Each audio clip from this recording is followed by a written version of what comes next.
목사님 말씀처럼 사실 너무 떨립니다. 지금 너무 떨리고 또 제가 여기 서서 이렇게 앉아서 계속 말씀을 듣다가 여기 서서 이렇게 있으니까 너무 다르게 보여가지고요. 더 떨립니다. 여기 나오니까. 근데 사실은 목사님께서 말씀하실 때 처음에 저한테 말씀하셨을 때 제가 계속 못하겠다고 했습니다. 두렵고 해서 못하겠다고 말씀을 드렸는데 어떻게 그 다음 주일에 목사님께서 말씀 중에 너가 가지고 있는 역량은 너 게 아니다. 하나님께서 주신 건데 그거를 하나님의 도구로 써야지 너가 판단해서는 안 된다는 말씀을 하셔서 꼭 저 들으라고 하는 것 같아가지고요. 그날 바로 그럼 제가 하겠습니다. 이렇게 말씀을 드렸었거든요. 그래서 그렇게 말씀드렸고 사실 제가 주제를 정하는 것도 제가 왜 서두에 말씀을 드렸냐면 제가 주제를 정한 거, 그 다음에 여기서 먼저 어떤 말씀을 드리고 싶은가를 말씀을 드리면, 그 다음 내용들이 사실은 뭐, 금방금방, 우리가 다 저렇게 살았지, 이렇게 아마 생각들이 드실 것 같아서 그 부분을 먼저 말씀을 드리겠습니다. 제가 뭐, 성공을 어떻게 말씀드리겠습니까? 어르신들 앞에서. 근데, 성공적 노화라는 거에 대해서 저희가 우리들의 생각이 성공이라는 부분을 너무 크게 생각하고 있지 않나 하는 생각이 듭니다.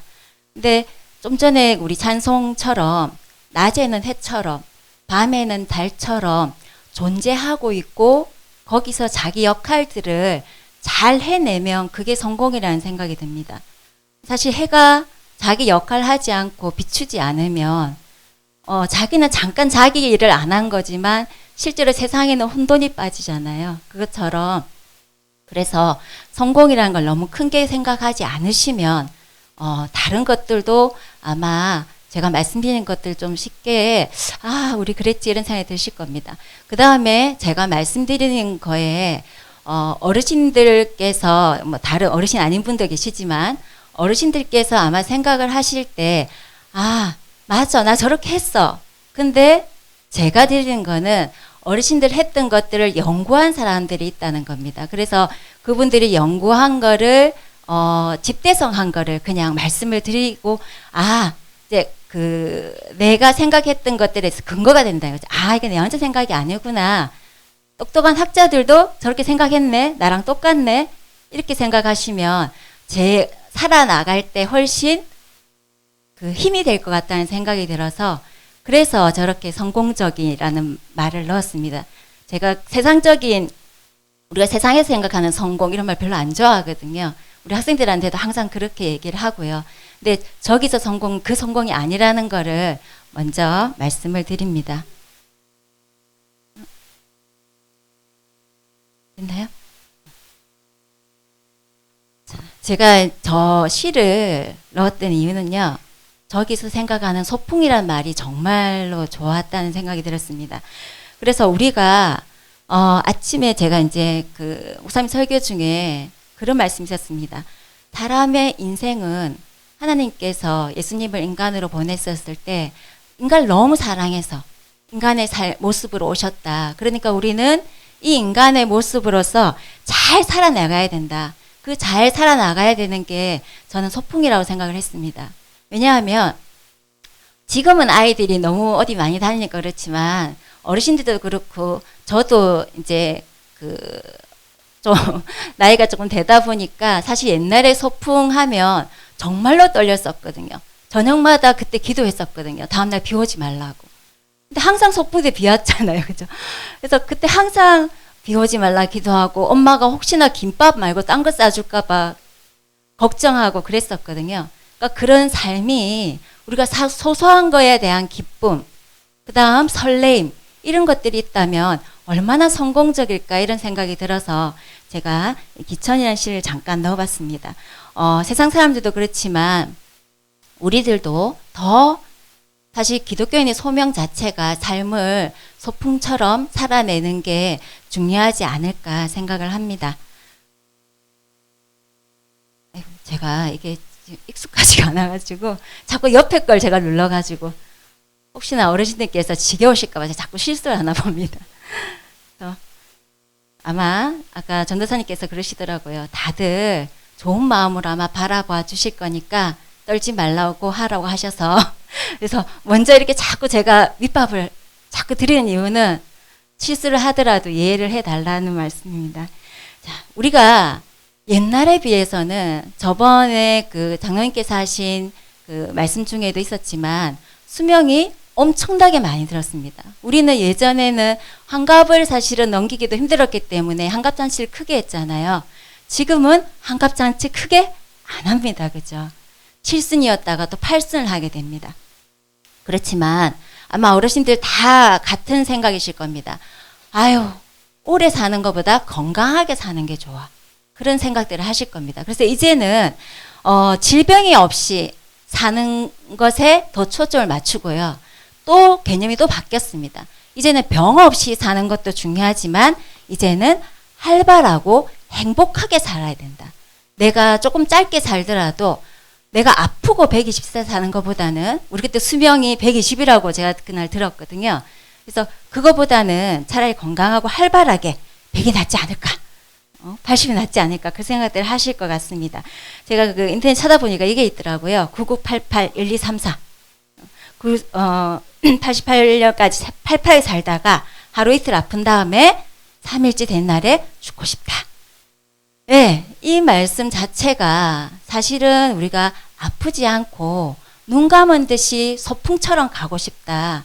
그거는 아마 어르신들도 그렇고 저도 마찬가지고 다 그런 생각들을 가지고 있을 것입니다. 그러면 그러기 위해서는 우리가 다른 개인의 삶이나 이런 것들은 또 어르신들이 각자 그 처한 그 환경 속에서 해 나가는 거지만 우리가 건강에 대한 부분들은 어떻게 생각해야 되는지에 대해서 좀 말씀을 드리겠습니다. 자, 글씨가 정말 작죠? 안 쳐다보셔도 됩니다. 제가 그냥 이렇게 해서 말씀드리겠습니다. 아까 말씀드린 것처럼 제가 얘기하는 게 다 제 생각이 아니고 다 보고 갖고 온 것이다. 그래서 근거를 댄 거라고 보시면 됩니다. 혹시 WHO라고 아마 한 번씩 들어보셨을 겁니다. 세계보건기구인데 여기에서는 전 세계의 보건 정책의 방향은 이렇게 가야 된다라고 합니다. 그래서 여기서 처음에는 질병 퇴치, 뭐 결핵, 뭐 이런 거에 대해서 했었는데요. 그 다음에는 재활 부분에 대해서 모든 국가들은 여기에 초점을 맞춰 정책을 해라 이렇게 했습니다. 최근에는요, 그게 아니고 예방에 중점을 두고 있습니다. 예방, 그 다음 건강 관리에 중점을 두고 있어서요. 거기서 뭐라고 했냐면 이제는 신체적 건강, 그 다음 정신적 건강, 그 다음에는 생활에서의 삶의 기능이 중요하다. 그렇게 우리가 정책들을 해나가라 하고 정책 방향을 했습니다. 그럼 WHO에서 이런 방향들이 오면 이제 각 국가에서 우리나라는 보건복지부죠. 뭐 일본은 후생성 이런 데서 이제 이거를 가지고 정책들을 펼쳐나갑니다. 그래서 이 WHO에서 모델을 만들었습니다. 우리 건강하기 위해서는 어떻게 해야 되나 모델을 만들었더니 조그맣게 저기 보이는 표거든요. 여기에 보면 뭐라고 되어 있냐면 신체도 건강해야 되고 활동도 잘해야 되는데 혼자 활동 잘해서는 안 된다. 사회에 참여하는 활동을 잘해야 된다. 라고 나와 있습니다.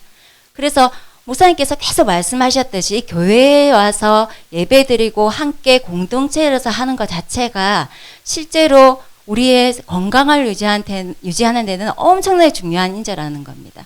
그래서 이러한 것들이 돼 있고요. 실제 외국에서는 그 건강에 대한 모델에 뒤에도 제가 잠깐 보여드리겠지만 종교에 대한 부분이 나와 있습니다. 또 영적인 거에 대한 부분도 나와 있습니다. 이것들이 얼마나 인간의 건강에 중요한 영향을 끼치는지 다시 그걸 돌아보면 우리가 예전에 그렇지 않았던 게 아니거든요. 근데 그전에는 아프고 먹고 살기 바빠서 몰랐다가 이제는 우리가 본연의 모습으로 돌아가는 거예요. 원래 하나님께서 우리한테 주셨던 것들에 대해서 우리가 이제 눈을 뜨고 바라보게 되는 거라는 생각이 듭니다. 제가 하면서 막 거꾸로 돌리고 지금 그러고 있어요. 자, 지금 이거 보시면은 이제는 치료 중심에서 예방 중심, 관리 중심으로 건강관리의 개념이 변하고 있습니다. 혹시 TV 매스컴에서 혹시나 관심 있게 들으셨던 분들은 올해 유난하게 많이 나오는 단어가 있었을 겁니다. 커뮤니티 케어라는 말이 엄청 많이 나왔을 겁니다. 지금 정부에서 이걸 추진하고 있는 이유는 뭐냐면요. 실제 외국에는 이걸 다 하고 있어요. 근데 우리는 조금 늦었는데 이거 자체가 우리가 고령화 사회가 되면 실제로 의료비가 엄청나게 많이 듭니다. 아시겠지만 계속 나올 겁니다. 그렇다면 이 의료비를 어떻게 계속 세금으로 계속 할 수가 없잖아요. 그렇게 되면 분명히 세대 간의 갈등이 생길 것이고 그 다음에 그렇다가 이때까지 지원되는 부분을 안 하게 할 수도 없거든요. 그래서 나왔는 게 커뮤니티 케어입니다. 외국에서 먼저 시작됐고 우리는 사실 고령화 사회로 접어든 지가 오래됐는데 조금 늦었습니다. 그래서 의료비 절감을 위해서 사실은 만들어진 제도라고 보시면 되겠습니다. 그 다음에 전 세계에서 또 중요하게 생각하는 정책이 뭐냐면 내가 살던 곳에서 살아가기, 뭐 에이징 인 플레이스. 그래서 이거를 가장 중요하게 생각합니다. 어르신들 특히 마찬가지로 내가 살던 곳에서 떠나기 싫으시잖아요. 그래서 그런 부분들에 대해서 예전에는 젊은 사람들은요, 내가 있는 곳에서 벗어나고 싶어요. 그래서 제가 고등학생들 이렇게 만나보면, 아, 똑같은 수준의 학교라도 엄마하고 떨어질 수 있는 곳에 가고 싶어요.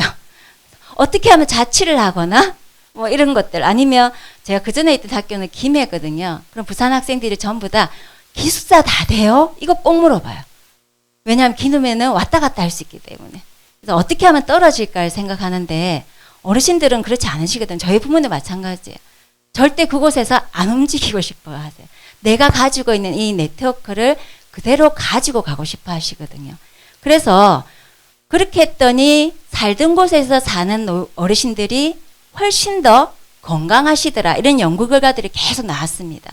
그래서 정부에서는요, 지금 커뮤니티 케어에서는 어떻게 생각하냐면 내가 내 집에서 나한테 와서 서비스를 받든 서비스를 해주든 아니면은 내 동네에 있는 시설에 가서 낮에 갔다 오든 아니면 그 시설에서 어쩔 수 없이 내가 방까지 있더라도 그 동네에서 내하고 같이 욕도 하고 웃기도 하고 이랬던 사람 이웃들과 같이 들어가는 게 훨씬 삶의 성공률이 높더라는 거죠. 그래서 그런 것들을 목표로 하고 있습니다. 그래서 이러한 관리가 이루어져야 된다는 내용들이라고 보시면 되겠습니다. 자, 이것도 마찬가지로 제가 한 게 아니다. 이걸 또 말씀드리기 위해서입니다. 캐나다, 미국 이런 데서 연구를 했습니다. 국가 차원에서. 했더니 실제로 의료기술의 수준이 높아지면 이 질병을 예방하거나 수명이 연장되는 비율보다 차라리 건강의 행태를 변화시켰더니 훨씬 더 높아지더라는 거예요. 예방도 되고 건강하게 오래 살고 그렇게 되더라는 거죠. 그래서 그 선진국에서 더 제도에 힘을 쏟는 이유가 이것 때문입니다. 의료기술이 좋아지면 당연히 좋죠. 불치병들을 고칠 수 있으니까. 그렇지만은 그 전에 건강의 행태에서 변화가 일어나야 된다. 그래서 우리나라도 아마 보시면 요즘 유달리 공익 광고 엄청 많이 나오는 거 보실 수 있을 겁니다. 뭐 333, 뭐 733, 뭐 이런 거 되게 많이 나오죠. 그런 것들이 이런 제도 때문에, 이런 정책 때문에 우리나라에서 이렇게 만들어지는 거다 보시면 되겠습니다. 또 죄송합니다. 자, 건강에 대한 패러다임이 변했습니다. 제가 서두에 말씀드린 것처럼 예전에는 우리가 아유, 내가 먹고 살고 몸만 건강하지 하면 되지. 밥 먹고 살면 되지. 지금 아마 저희 학생들한테 물어봤어요. 밥만 먹고 살면 되냐? 물어봤더니 애들이 밥 안 먹어도 돼요. 애들은 별로 밥 안 먹고 싶어 하거든요. 그래서 그거 하나도 중요하지 않다고 얘기를 하는 거예요. 왜냐하면 다 먹고 사니까. 그래서 그 다음에는 아유, 내가 마음만 편하면 되지. 밥 먹고 마음 편하면 되지. 그러면 건강한 거지. 이렇게 생각했습니다. 근데 지금은 밥 먹고 내가 정신이 맑고 이렇다고 해서 행복하지 않거든요. 지금 내가 어디 좀 참여하고 내 존재 가치도 조금 확인이 되고 아, 내 친구한테 내가 소중하네. 내 가족한테 내가 좀 소중하네. 이렇게 돼야지 건강하다는 겁니다. 그게 뭐냐면 죄송합니다.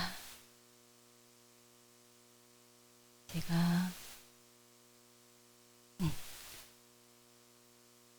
이렇게 되어야지 빨간 같이 나와버렸네요. 생활 개념으로서의 건강입니다. 제가 말씀드리고 싶은 중요한 건강의 개념입니다. 생활에서 건강해야지 건강한 거다.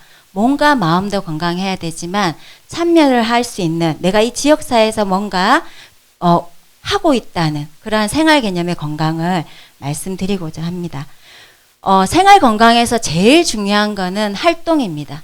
내가 어떻게 우리 작업실에서는 액티비티라고 얘기를 하거든요. 액티비티를 어떻게 하고 있는가가 상당히 중요한데 그거를 그냥 우리도 다 알고 계셨잖아요. 아유, 내가 움직여야지. 시골의 어르신들 보면 정말로 자식들이 저희 시어머님 말씀입니다. 절대 꼼짝하지 말라고 하셔도 그래 해놓고는 밭을 다 없애버렸어요. 근데도 다른 사람 밭에 가서 하고 계세요. 그러니까 아유, 내가 아니면 내가 죽지 여기서 뭐하니 이렇게 말씀하시는 거예요. 그것처럼 그러면 그것들이 실제 연구를 해봤더니 어떻게 됐냐면요. 일이나 여가에 참여하는 사람들이 삶의 질이 훨씬 높더라는 거예요. 내가 만약에 예를 들어서 내가 며느리랑 같이 살거나 딸이랑 같이 살더라도 만약에 며느리나 딸이 너무 효부라서 어머니 꼼짝도 하지 마시고 계십시오. 제가 다 하겠습니다. 효도 아닙니다. 그거는 내가 아무 활동을 하지 말라는 거는 내가 이 집안에서 존재 가치가 없다는 겁니다. 그렇다고 어머니 그러면 활동을 많이 하십시오. 이것도 안 되겠죠. 그죠? 그 역할에 맞는 정도의 활동을 하실 수 있는 게 가장 중요한 겁니다. 또 여가 활동이 엄청나게 중요하다는 겁니다. 여가를 통해서 사회적인 지지망들이 발달하게 된다는 겁니다. 그러면 여가라는 게 실제로 우리나라에서도 지금 이제 여가에 대한 부분이 많이 활성화되고 있는데 예전에 우리 어르신들의 여가는요, 딱히 없었어요. 그냥 관광차 타고 놀러 가는 거, 이게 그냥 여가였어요. 관광차 타고 제가 저희 어머니한테도 물어봤어요. 관광차 타고 관광버스 타고 갔다 오시고 나서 엄마 뭐 봤어? 몰라. 나 버스에서 그냥 놀았는데 뭐 봤니? 그냥 산이 좋더라. 그냥 이렇게 끝내시거든요. 딱히 다른 여가가 없었다는 거죠. 근데 최근에 어르신들은 안 그러십니다. 저희 어머니도 그렇고 운동 다니시고, 왜냐하면 조금만 나가면 우리가 할 수 있는 게 되게 많잖아요. 또 요가도 하시고 장구도 치시고 노래도 부르시고 교회 와서 활동도 하시고 이러한 것들을 통해서 사회적인 지지망들이 점점 발달하게 되고 그걸로 인해서 점점 건강하게 되더라. 그래서 많은 논문들을 봤더니 활동하는 인간이 건강한 삶을 살더라. 이런 연구 결과들이 나왔습니다. 근데 활동에 따라서 다르더라는 겁니다. 실제로 활동성이 낮은 라이프 스타일을 보이는 어르신 같은 경우에는 삶의 패턴을 보이는 어르신들은요, 심폐기능이 낮더라는 겁니다. 그러면 우리가 여가에서도요, 우리 옛날에 제 학교 다닐 때도 취미 특기 적는 거 정말 많았거든요. 거의 90%가 독서였습니다. 적을 게 없어가지고. TV 시청 적으면 스님한테 혼날까봐 다 독서 적었습니다. 그랬는데 실제로 TV 시청, 라디오 청취, 낮잠, 독서 이런 것들을 보다는 활동적인 여가를 하시는 분들이 훨씬 고독감과 소외감에서 이겨나서 건강하시더라는 거죠. 그래서 좀 우리가 여가를 생각할 때도 나 원래 그런 성격이 아닌데 그거보다는 그렇다고 너무 다른 거라면 스트레스 받으시거든요. 조금씩 변화를 주시는 것도 중요할 것 같습니다. 그렇게 했더니 이런 라이프 스타일을 가졌더니 만성질환을 감소시키고 사망률도 훨씬 감소하더라 하고 2002년 논문에 나와 있습니다. 자, 이것도 제가 만든 게 아니고요. 이것도 우리나라에서 유명한 그 건강 쪽에 하는 박사님이 계신데 제가 가톨릭 의대 교수님이신 것 같아요. 그분이 만드신 걸 제가 가져왔는데요. 성공 노화를 위해서 활동 영역입니다. 제가 오늘 아침에 또 설교를 들으면서 또 조금 추가를 해놨었는데요. 여기에서 보면 이 6가지들이 되게 조화롭게 일어나야지 성공적이고 건강한 노화다. 우선 몸이 건강해야 됩니다. 아침에 목사님 말씀하셨습니다. 내가 배고프고 내가 아프면 아무것도 안 들린다. 그죠? 내가 우선은 내가 등도 좀 따뜻하고 내가 좀 배도 부르고 그렇게 해야지 다른 사람이 봐지거든요. 우린 성인이 아니기 때문에. 그래서 이러한 건강, 그 다음 가족, 그 다음 돈, 재산, 그 다음에 어떤 일, 꼭 직업이 아니어도 됩니다. 내한테 주어진 역할, 그 다음에 신앙, 그 다음에 친교, 이런 것들을 통해서 조화롭게 됐을 때 건강하다. 근데 아침에 그 말씀 하셨어요. 돈하고 재산이 만약 이게 균형을 이뤄야 되는데 다른 것들은 좀 찌그러지고 돈하고 재산이 툭 튀어나온 사람들이 있어요. 그게 잠언 말씀에 나와 있어요. 마른 똑 한 조각만 있고도 화목한 것이 육선이 집에 가득하고 다투는 것보다 낫다. 다 아시잖아요. 그죠? 다 사실 연세가 드실수록 아마 더 많이 느끼실 거예요. 제가 예전에 저희 아기 봐준 그 이모님한테, 이모님이 좀 자녀가 많으세요. 그래서 너무 화목하신 거예요. 그 다음에 어르신이 돌아가시고 나서도 형제끼리 너무 화목하시더라고요. 그래서 제가 물어봤어요. 언니네 가족들은 정말 화목한 것 같아. 돌아가시고 나서 다들 시끄러운데. 그랬더니 우리 부모님이 우리 화목하게 하려고 10원도 안 놔두고 가서 우린 싸울 일이 없어. 왜냐하면 싸우면 누구 한 사람이 덜 내기 때문에 우린 화목해야 돼. 그렇게 얘기하시는 거예요. 저 성경에 어떻게 알았을까요? 그걸. 그죠? 그 다음에 보면 친교의 부분입니다. 또 이때 아침에 설교 시간에 나왔습니다. 하나의 관계가 틀어지면 전체 관계가 틀어진다. 한 사람하고 마음이 안 좋으면 그게 계속 가잖아요. 그죠? 그래서 다른 사람하고도 어떤 관계를 가질 때마다 자꾸 그 생각 때문에 지금 현재 있는 사람한테 충실하지 못하게 되거든요. 그래서 이런 것들이, 그래서 아침에 정호승 시인의 시에서 나온 다른 사람의 눈물을 닦아주는 사람이 이 친교에도, 그 다음에 여기 나와 있는 영혼에도, 어쩌면 우리가 다른 사람에 대해서 생각하고 이렇게 해주는 게 실제로 그분들을 위하는 것보다는 사실은 내가 성공적인 건강을 누리기 위해서 하는 거다 생각하시면, 그 다음에 또 우리가, 저만 하는 방법인지 모르겠는데 저는 한 번씩 저 혼자서, 남한테는 잘하면 좀 부끄러우니까 저 혼자서 어떤 일을 좀 하고, 제가 생각이 좀 기특한 일을 하잖아요. 그러고 나면 너 참 잘했다, 저 혼자서 칭찬을 해요. 왜냐하면 그렇게 함으로써 제 자신의 존재에 대해서 자꾸 가치롭게 해줘야 된다고 생각하거든요. 근데 만약에 그거를 다른 사람을 통해서 인정받으려고 하면, 딴 사람이 자꾸 내 존재 가치를 인정받게 하려고 하면 섭섭한 게 생기고 서운한 게 생기거든요. 근데 내가 스스로 나의 존재에 대해서 너 참 가치롭다, 그렇다고 자만하라는 게 아니잖아요. 그죠? 그렇게 하고 나면 실제로 다른 사람한테 섭섭한 게 안 생기는 것 같아요. 왜냐하면 기대하지 않았으니까. 나한테만 내가 인정해주는 게 가장 중요하잖아요. 그죠? 왜냐하면 우리 안에는 항상 예수님께서 우리를 같이 계시고 보살펴 주시기 때문에 내가 내 스스로에 대해서 가치롭게 생각한다는 것은 예수님께서도 우리를 가치롭게 생각해 주는 거라는 생각이 듭니다. 그래서 이러한 것들을 균형 있게 가져가는 게 건강한 삶이라는 생각이 듭니다. 또 글씨가 너무 작죠. 작은데 제가 건강한 삶을 위해서는 어떻게 하는 것이 좋을까에 대해서 좀 연구를 진행을 했습니다. 거기서 나온 게 생활 균형입니다. 우리가 어떤 일을, 아무리 내가 행복한 일이라도, 예를 들어서 제가 저는 절대 그렇지 않아서 말씀드리는 건데, 만약에 우리 아이들한테 요리를 해주는 게 너무 즐겁다, 세상에서 그게 제일 행복하다, 만약에 그렇다고 해서 저한테 하루 종일 애한테 요리를 하라고 하면 제가 행복할까요? 질리는 일이 돼버리거든요. 그래서 내가 아무리 좋은 일이라도 이렇게 균형을 맞춰서 하는 것은 상당히 중요하다는 겁니다. 만약에 뒤에 보면 연구 과제에서도 나오는데요. 실제로 일을 했을 때 너무 생산적인 일에 우리가 일벌레, 일중독 이런 사람들은 나중에 가면 허무감을 느끼고 행복하지 않습니다. 그렇다고 해서 여가가 너무 많은 사람들 어떻게 부른지 아시죠? 그분들이 여가 시간이 엄청 많은 게 너무 나중에 행복할까요? 아니거든요. 우리 학생들도 취업했다가 교수님 너무 놀고 싶어요, 막 그러는 거예요. 그럼 놀아봐.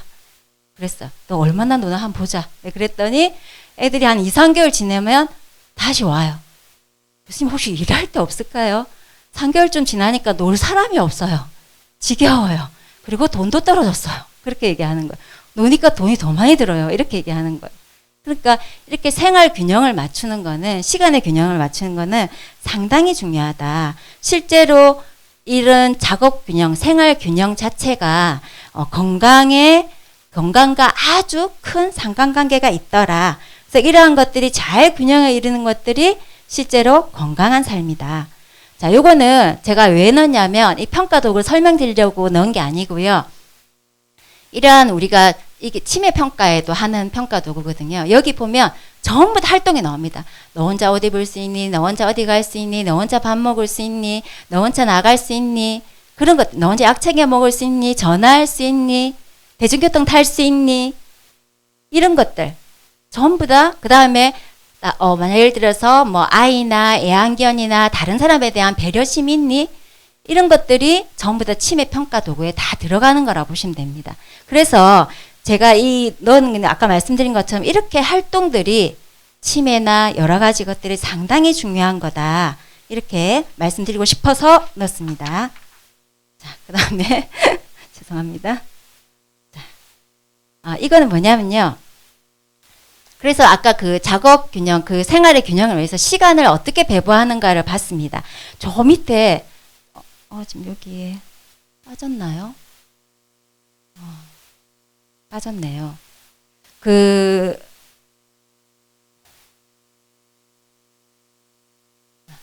여기입니다. 자, 일상생활 시간에서요, 실제 하루를 어떻게 보는지를 이것도 치매 평가에서 쓰는 거거든요. 하루의 생활들을 다 한번 적어보는 겁니다. 그러면 실제 치매 어르신들 같은 경우는 이 일상생활표가 엄청나게 중요한 게 어르신들이 내가 아프다, 내가 어떻다 표현 못 하시거든요. 근데 이 일상생활표에서 좀 다르면은 어르신이 건강하지 않은 겁니다. 그러면은 어르신을 모시고 병원에 가보면 꼭 안 좋은 데가 나오시는 거예요. 그래서 이렇게 우리가 하루의 일상생활을 해보는 거는 치매 어르신 같은 경우에는 건강하신지 안 하신지를 평가하는데 상당히 중요하고요. 또 하나는 저 밑에 조그맣게 되어 있는 건 표가 있습니다. 6개 영역이 있는데 내 하루 시간을 영역별로 한번 시간을 계산해 체크를 한번 해봅니다. 내가 너무 잠자는 시간이 많은지, 아니면 먹는 시간이 너무 많은지, 아니면 게임하는 시간이 너무 많은지. 제가 우리 아이, 지금은 저희 아이 다 커가지고 좀 그렇긴 한데 이거를 한번 해봤어요.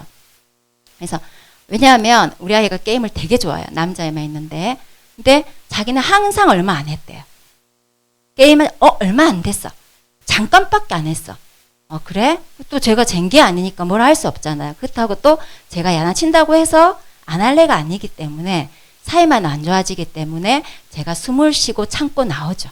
그래, 그럼 다 하고 나면 꺼라. 이렇게 말하고 나오죠. 근데 그렇게 하고 나서 제가 한 번은 야, 엄마 이거 뭐 해야 되는데 네가 좀 도와줘야겠다. 이거 생활 우리 너도 그렇고 나도 그렇고 체크 한번 해보자. 그래서 했어요. 했더니 게임하는 시간이 생각보다 너무 긴 거예요. 자기가 봐도. 폰 따로 게임 따로 했는데 그 시간을 합쳤더니 어마무시한 거예요. 그러면서 얘가 그걸 그대로 받아들였으면 너무 착한 애겠죠. 그렇지 않고 저한테 엄마가 이거 조작했지 이렇게 얘기하더라고요. 그래서 내가 근데 걔는 알아요. 조작 안 한 거. 그렇게 하기에 내가 잘못 눌렀나? 그러고 그냥 말았거든요. 근데 자기는 알거든요. 좀 조심하더라고요. 폰도 조금 왜냐면 절대 눈치 안 보고 하는데 갑자기 폰을 조금 나를 보고 넣는다든지 이렇게 하더라고요. 그래서 이렇게 시간 사용에 대해서 한번 점검해 보는 건 상당히 좋구나 이 생각을 했었습니다. 그래서 이렇게 해서 외국에서는 실제 이렇게 시간 사용해 가지고 건강한 노인들을 대상으로 저희가 한 게 아니고 외국 논문에 있는 건데요. 어르신들 대상으로 해서 건강한 어르신들 대상으로 해서 저런 생활 균형에 대한 프로그램 했더니 어르신들이 가지고 있는 만성질환 다 가지고 계시잖아요. 그런 것들이 상당히 좋아졌다라 하는 연구 결과입니다. 자, 그러면은 제가 왜 이렇게 활동에 대한 중요성을 말씀드렸냐면요. 우리가 치매인 경우에 사실 제일 어제 뉴스에 나왔더라고요. 제일 무서운 게 치매다. 저도 제가 2007년부터 치매 연구를 했었거든요. 그랬는데 그때 왜 했냐면 제일 걸리기 싫은 병이라서 제가 알고 싶은 거예요. 그래서 이제 시작을 했었는데 그래서 치매 같은 경우에 예방하려면 뭐가 제일 중요한가를 봤더니 활동이더라는 거예요. 그러면은 치매가 제가 저 그림을 넣었는데요. 실제 정상뇌에 비해서 치매뇌는 중량이 훨씬 작습니다. 중량도 작고요. 우리 뇌는 신경섬유가 막 많거든요. 근데 그런 그 해백질의 신경섬유들이 확 줄어들어 있습니다. 감소되어 있습니다. 그러면 치매를 좀 좋게 만들려면 이러한 신경섬유의 개소를 감소시키는 거를 조금 속도를 줄이면 되잖아요. 그것 때문에 TV에 생로병사의 비밀이나 다큐멘터리 보면 많은 그 방법들이 나오잖아요. 그게 다 저런 방법이라고 생각하시면 됩니다. 제가 왜 뇌에 사진을 넣었냐면 저기 무슨 영역 이걸 다 보라는 게 아니라 어르신들께 저거 보시고 아 우리 앞에 이마에서 참 많은 것들을 하는구나, 고차원적인 걸 하는구나. 그러면 치매 영역에 대한 운동을 할 때도 우리가 요 앞에 있는 뇌에 대해서 어떤 활동들을 하면 좀 좋아지겠네. 그래서 그런 것들을 보시면 됩니다. 지금 잠깐 제가 치매 예방 운동, 어르신들은 다 활기차신 분이니까 활기차게 따라하기 제일 마지막 코스 있거든요. 그걸 공단에서 연구해서 나온 건데 그걸 좀 보도록 하겠습니다.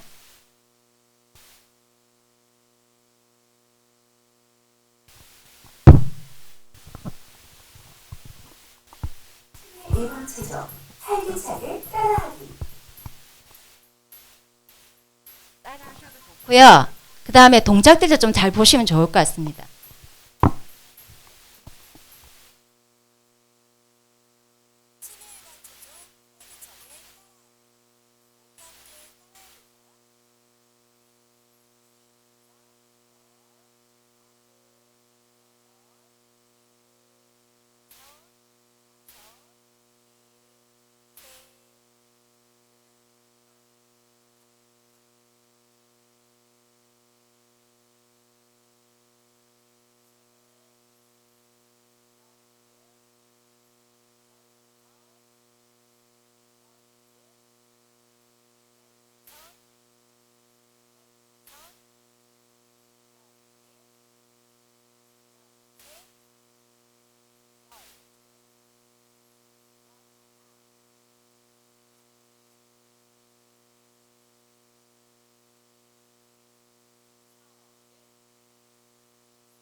자, 그만해 주세요. 되게 많은 코드 길거든요. 이거 유튜브 보시면 다 나와 있습니다. 제가 왜 이걸 짧게라도 보여드렸냐면요. 지금 동작들을 보시면 다 교대를 하고 있습니다. 교대로 하고 있고요. 그 다음에 숫자를 어떻게 셌죠? 거꾸로 셌습니다. 이것 때문에 제가 이거 영상을 잠깐 보여드린 겁니다. 왜냐하면 우리가 숫자를 거꾸로 세고 이런 것들을 집행하고 계획하고 하는 것들, 그 다음에 교대로 운동하는 것들이 실제로 뇌에 우리 그 치매를 속도를 저하시키는데 큰 도움이 된다는 연구 결과들이 많이 나왔다는 거예요. 그 다음에 아까 말씀드렸던 이쪽에 있는 뇌를 강화시키기 위해서는 이중과제라는 걸 합니다. 그게 뭐냐면 운동하면서 다른 걸 할 수 있는 거. 지금 보면 운동하면서 거꾸로 세는 걸 하셨잖아요. 이렇게 신체와 인지의 이중과제를 같이 하는 겁니다. 이렇게 했을 때 훨씬 좋아진다는 거예요. 그래서 그렇게 하시는 거를 제가 보여드리려고 한 거고요. 저도 사실 저거를 하면서 한 번에 못 따라 했습니다. 제가 약간 몸치거든요. 그래서 했는데 너무 어렵더라고요. 계속 반복했더니 되던데 혹시나 저거를 계속 반복했을 때 저 동작 한 개 한 개가 사실은 다 연구 결과를 통해서 나온 거라서 간단해 보여도 하시면 좋을 것 같습니다. 자, 그 다음에 이렇게 신체 예방을 하는데 치매는 아시다시피 질환명이 아니고요. 이렇게 했을 때 진단명이 어떠한 기억력이나 이런 여러 가지 문제 행동이나 진압력이나 이런 것들 때문에 딱 드러나는 건 뭐냐면 일상생활이 어려운 겁니다. 일상생활이 어렵고 그 다음에 다른 지역사회에서 내가 혼자서 살아나가기 어려울 때 치매라고 합니다. 단순히 기억력만 저하되었다고 해서 치매라고 하지 않습니다. 그래서 그러한 것들을 보시면 그러면 치매는 분명히 인지하고 좀 연관되는 것 같은데 왜 운동을 할까? 아까 말씀드린 것처럼 우리 뇌에 있는 그런 대뇌 피질들을 자극을 주는 방법들 중에 실제로 신체 활동을 통해서 그런 것들이 가능하고요. 아까 말씀드린 것처럼 신체와 인지의 이중 과제들을 통해서 실제로 대뇌 기능을 향상시킬 수 있다는 겁니다. 그래서 이거는 지난번에 그 장로님께서 말씀하실 때 다리 근력 운동에 대한 말씀을 많이 하셨어요. 그래서 그게 상당히 중요하다는 겁니다. 실제로 이렇게 했을 때 그때 말씀하신 것처럼 다리의 근력이 올라갔을 때 낙상 예방, 골다공증 예방도 되지만 이걸로 다리가 건강하면 어때요? 밖에 나가서 뭘 볼 수 있잖아요. 그죠? 그래서 그러한 자극들, 그러면 사회생활도 할 수 있고 그 다음에 다리의 근력이 강화됐을 때 되는 그 대뇌의 활동들하고 따로 떼서 생각할 수가 없다는 거예요. 다른 대뇌 피질들의 연관관계들이. 그래서 이런 것들은 치매 혈관의 예방에 도움이 되고 실제로 연구를 했더니 이런 혈액순환을 좋게 했더니 혈관성 치매와 뇌경색 예방에 도움이 되고 알츠하이머 치매, 지난번 알츠하이머 들으셨죠? 알츠하이머병 치매에 걸릴 확률이 30%나 감소된다. 이게 연구 결과가 나왔습니다. 그래서 이러한 그 운동들은 다 아시겠지만 운동이 이렇게 좋습니다. 저도 잘 안 하고 있긴 하지만 이렇게 좋은 게 혈압 강화 효과, 혈당 조절, 안정, 스트레스 예방 이런 여러 가지 것들이 다 좋고 아까 말씀드린 것처럼 이러한 걷기 활동들이 실제로 그 뇌 자극과 인지훈련 향상을 시키는 게 좋다. 근데 운동을 그러면 운동을 해야 되니까 오늘부터 정말 우리 부산말로 빡시게 한번 해보자. 그렇게 되면 안 된다는 겁니다. 고강도의 운동보다는 중강도의 운동을 오래 하는 것들이 훨씬 도움이 된다는 겁니다. 그러면 중강도의 운동을 어떻게 하면 될까? 내가 아주 힘든 운동, 내가 최대로 힘든 운동에 한 60에서 70% 정도 되는 힘만 쓰시면 됩니다. 그렇게 해서 그걸로 조금 더 오래 하는 게 훨씬 좋습니다. 만약에 난 이런 거 너무 좋고 젊은 사람처럼 근육이 울룩불룩하게 나오고 싶어. 그러면은 최강도의 운동을 하시면 되고요. 그렇지 않으시면 중강도의 운동을 하시는 게 훨씬 좋습니다. 그러면 이런 걷기에 대한 제가 중요성을 말씀드렸고요. 그 다음에는 또 다른 운동. 우리 손가락 운동을 하면 되게 많이 좋아진다는 얘기 혹시 많이 들어보셨죠? 그것처럼 손가락 운동을 하면 아까 우리 대뇌 그림 보신 거 기억나시죠? 거기에 있는 대뇌 보조 운동 영역, 강강 운동 피질 이게 다 있거든요. 거기에 혈류량이 증가되고 또 양손으로 아까 했을 경우에 또 대뇌 피질 쪽이 그 확장시킬 수 있는 영역이 있고요. 이러한 양손을 교차해서 하는 운동들을 통해서는 손에도 활성화시킬 수 있습니다. 특히 박수 치는 거. 박수 많이 치면 건강하다 많이 들어보셨죠?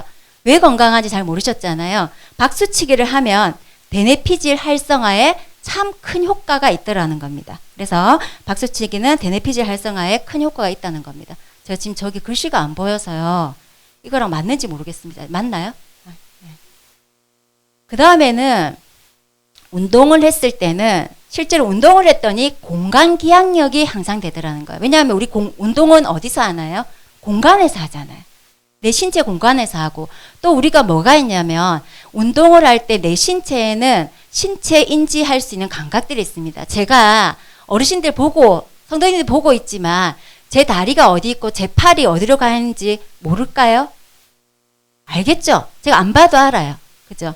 이러한 우리 관절에 대한 위치 감각 이런 것들이 다 있는데 실제 운동을 통해서는 이러한 것들이 활성화된다는 겁니다. 그래서 이런 것들을 통해서 뭐 해마 우리 뭐 조금 옛날 분들은 우리 선전할 때 아마 그거 들어보셨을 거예요. 해마 학습법 이런 거 많이 들어보셨을 거예요. 그것처럼 그런 해마의 기억력을 증진시키는데 도움이 된다는 겁니다. 그래서 말 그대로 여기 뒤에 제가 막 뇌 부위에 대해서 나와 있는데 다른 거 기억하실 필요 없고 운동을 했더니 실제로 대뇌에 상당한 영향을 주더라.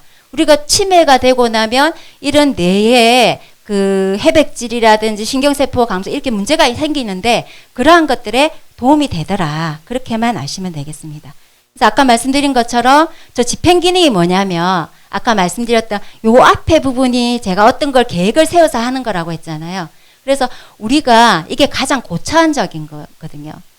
교회에서 이런 말씀을 좀 드려도 될지 모르겠는데 우리 아이들이 그 제가 다른 데 강의 가면 좀 강하게 말하지만 그 아이들이 그 사춘기가 우리 뇌가 대부분 다 우리 어릴 때 애기 할 때 여기 누르지 마 그런 얘기 많이 하시잖아요. 그죠? 아직까지 애가 덜 연걸었어. 이렇게 말씀하시면서. 그러니까 그러는데 뇌가 다른 거는 다 거의 다 발달이 끝나는데요.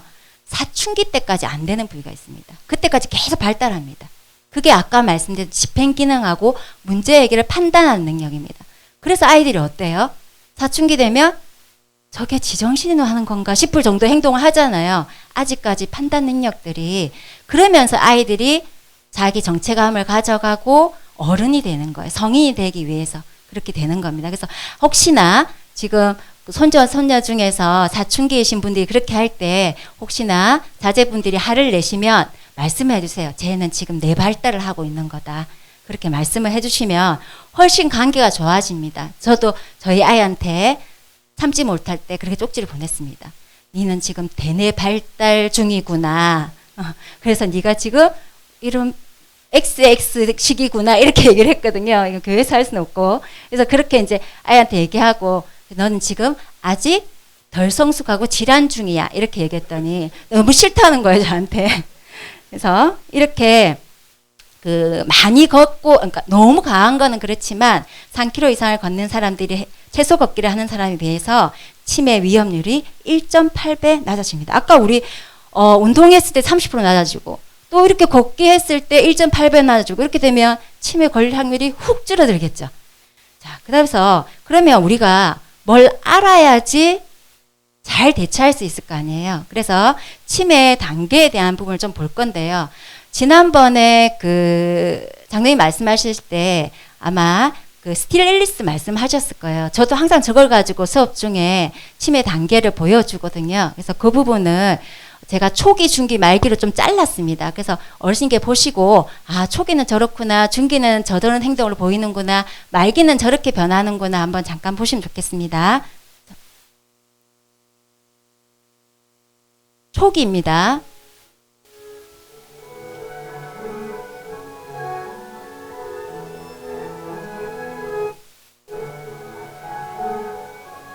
저렇게 갑자기 생각이 안 납니다.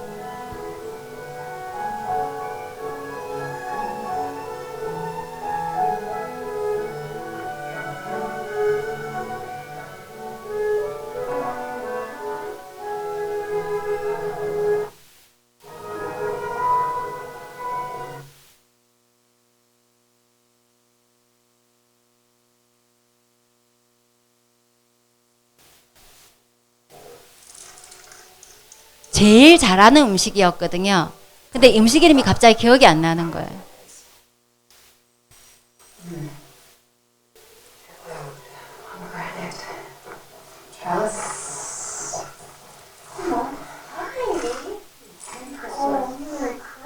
이제 크리스마스에 다 모여서 잘 잘하는 음식을 하려고 하는데 기억이 잘 안 났던 거예요.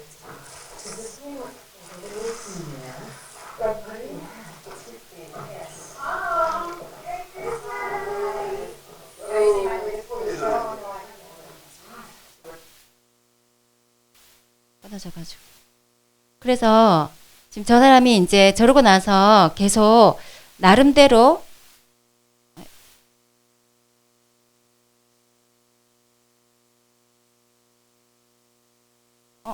왜 안 돌아가지고 계속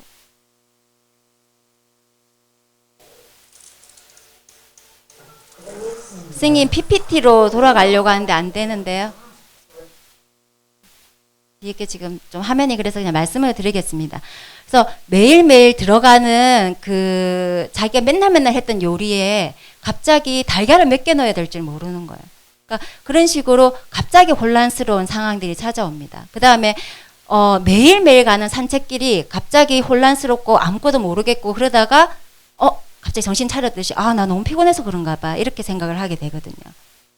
자, 그 다음에 중기 단계로 좀 넘어가 보도록 하겠습니다. 중기 단계로 넘어가면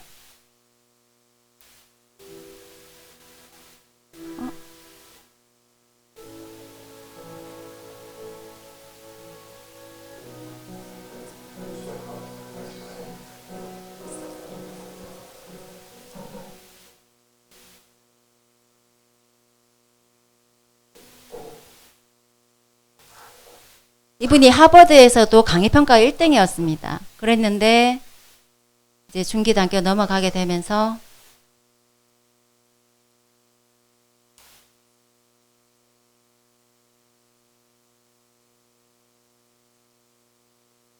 뭘 해야 될지 기억이 안 난 거예요.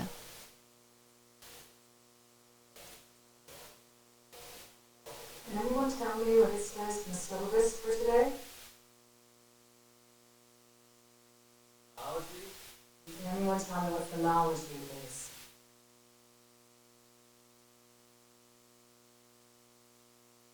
자, 그래서 저 나중에는 앞문으로 강의하러 들어갔다가요. 뒷문으로 나와요. 학생들이 계속 똑똑거리죠. 그러면서 나중에 그 총장 강의평가 낮으면 불려가거든요. 불려가서 너 마약했니? 이렇게까지 듣게 되거든요. 그래서 그런 문제들이 생기다가 말기가 되면 이게 아닌데 말기 좀 보여주시겠어요?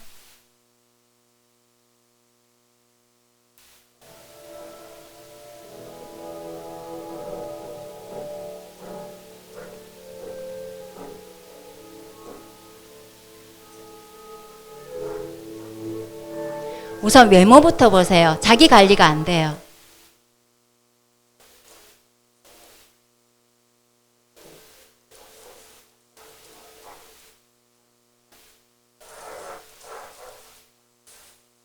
이분이 뭐 찾냐면요. 자기 나름대로 자기 정신을 안 된다고 해가지고 매일매일 알람에다가 뭐 이름이 뭐니 이런 식으로 해서 자기 대답하는 걸 하는데 그게 없어진 거예요, 지금.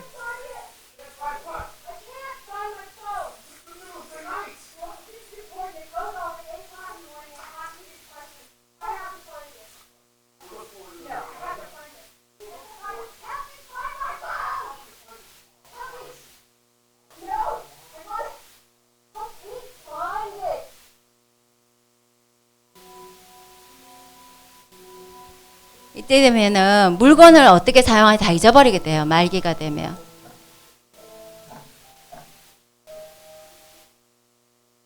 그리고 최근에 거는 하나도 기억이 안 나고 지금 이제 자꾸 옛날의 것만 기억이 나거든요.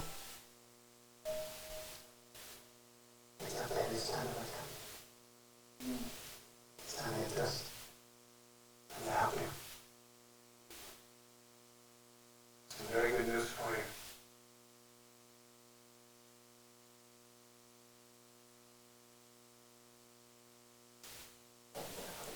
신체 기능이 있는데도 불구하고 혼자 옷 입기가 안 됩니다.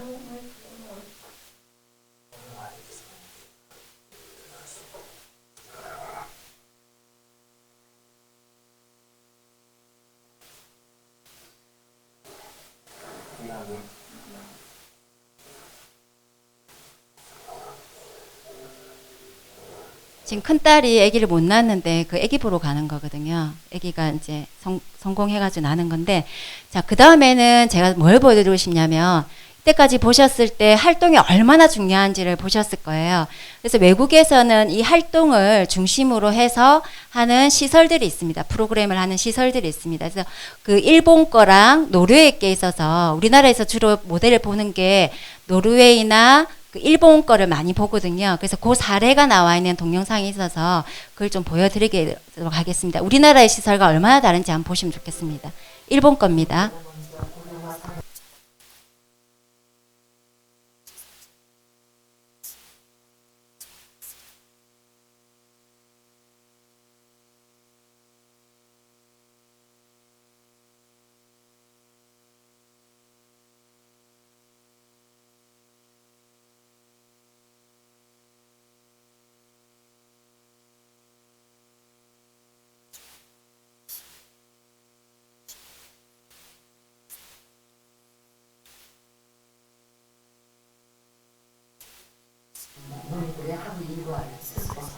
우리나라의 요양시설과 한번 비교해서 생각해 보시면 좋을 것 같습니다.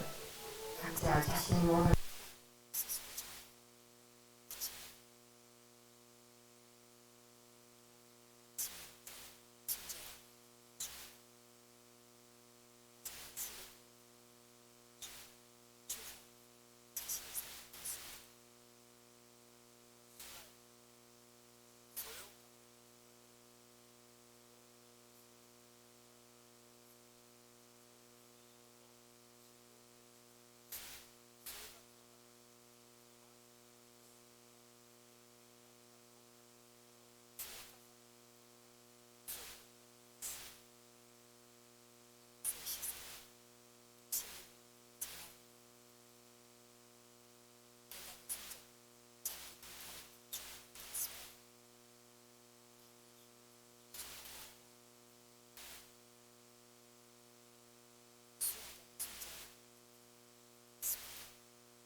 제가 말씀드리고 싶은 내용이 여기 사실 다 들어있거든요. 얼마나 활동이 중요한지, 그 다음에 그냥 활동이 아니라 내가 선택한 활동이 얼마나 중요한지.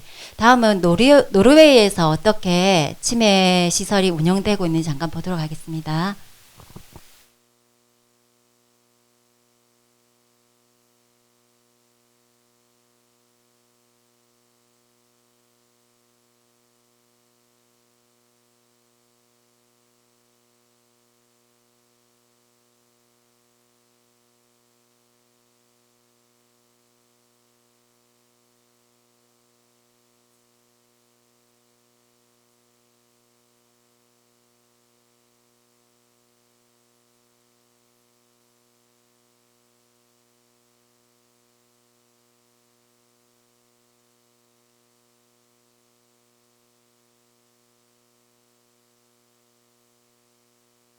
마을 자체가 치매 마을입니다. 그래서 실제 이제 외부로 나가시는 거는 위험하기 때문에 또 배 증상도 있으시기 때문에 못 나가게 하시고요. 그 안에서는 자유롭게 다 선택해서 하시는 겁니다. 그리고 안에서 그 사회생활 하실 수 있게끔 내가 가서 머리 자르고 싶으면 머리 자르고 편의점 같아서 물건도 사시고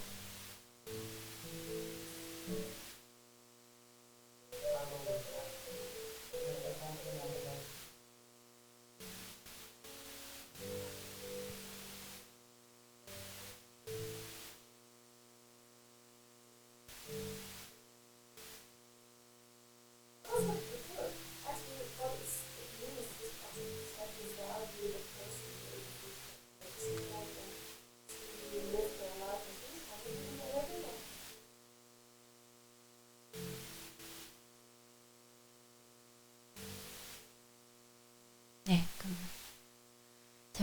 지금 이제 제가 요까지 하고 정리를 할 건데요. 실제로 그 어르신들께서 지금 하고 계시는 그대로가 정말 잘하고 계신 겁니다. 정말 잘하고 계신 거고, 제가 좀 드리고 싶은 말씀은, 너무 우리가 이때까지 사는 게 너무 바빴잖아요. 그래서 경제 발전도 그렇고 너무 바쁘게 살다 보니까 자꾸 빨리 뭐 해야 되고, 빨리 높이 뭔가 이뤄내야 되고, 그러다 보니까 노화에 대한 선곡, 그 다음에 질환에 대한 것들도 너무 빨리, 너무 확 좋게 만들고 싶고, 이런 마음들이 실제로 더 후퇴해 나가는 거라는 생각이 듭니다. 그래서 생활에서 조금씩 지금 내가 하고 있는 것에 대한 가치들을 생각하시고, 그 다음에 이렇게 해서 그 아까 내가 낮의 해처럼 밤의 달처럼 내가 내 역할을, 그냥 사람들이 사실 우리가 해를 맨날 보고 달을 맨날 보는 게 아니잖아요. 그렇지만 그냥 항상 그 자리에 있는 것처럼 그냥 내 역할을 묵묵히 해내면서 건강하게 그 자리에서 생활하시는 게 제일 큰 성공이 아닐까 생각합니다. 제가 중간에 자꾸 떨어뜨리고 실수도 했는데 다들 웃음으로 그냥 좋게 봐주셔서 너무 감사드리고요. 처음에 너무 떨렸는데 다들 웃으면서 바라봐 주셔서 또 마무리할 때는 떨지 않고 잘할 수 있었던 것 같습니다. 때가 잘 들어주셔서 감사합니다.